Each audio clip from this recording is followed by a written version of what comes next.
Alright guys, welcome back to my channel. This is Ren Karima Dicasa. For today's video, explain ko sa inyo kung paano ako gumaling sa aking vertigo galing sa peanut. So, merong mga nagkakaroon ng vertigo, yung parang dinuduyan na hindi natatanggal. So, for me, sa akin, 6 months guys bago siya natanggal. So, sobrang tagal. So, marami akong nakikita mga comments and mga question regarding this topic. So, gusto ko sa inyo ibahagi sa inyo yung aking karanasan and then kung paano nga ba ako gumaling sa aking vertigo. So, mahirap yung process kasi talagang pag nandoon ka sa moment na yon is palagi kang nahihilo, nanlalambot. Malamang gagawin mo eh. Kasi many times guys is napunta ako sa doctors. So, nagpa-hospital ako ng ilang beses. And then, lagi lang finding sa akin is vertigo. So, wala silang nakikita ibang yun lang, vertigo lang. Lahat ng vital score are normal. So, yun, vertigo lang. Then, binigyan nila ako ng reseta na gamot para sa aking vertigo, sa hilo.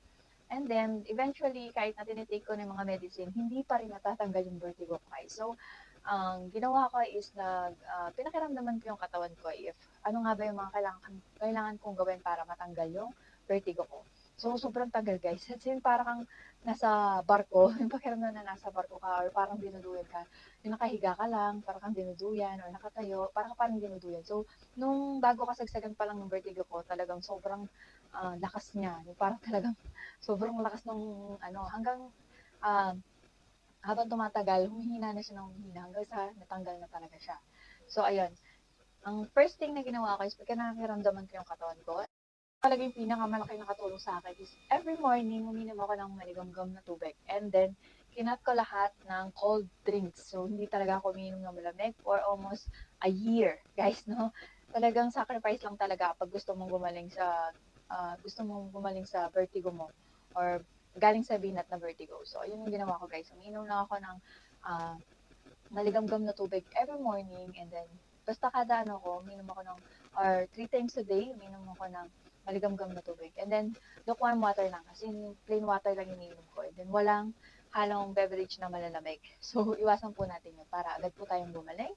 So, and then, hindi na po ako nag-take ng mga medicines na prescribed ng doktor. So, pero nasa inyo pa rin, magpa-check up kayo kung merong mga abnormalities sa katawan natin. Mas better na pumunta tayo sa mga specialists. So, napunta naman ako, and then, yun lang yung nakita nila sa akin is vertigo. And then, marami din akong pinuntahan. Meron din akong pinuntahan na psychiatrist, nagpunta rin ako sa mga albularyo. So, walang nakatulong. Ito, nakatulong talaga sa akin sa vertigo ko is yung maligamgam na tubig and then diet din, syempre. Pagramdaman mo yung katawan mo and then eat healthy foods. So, yun.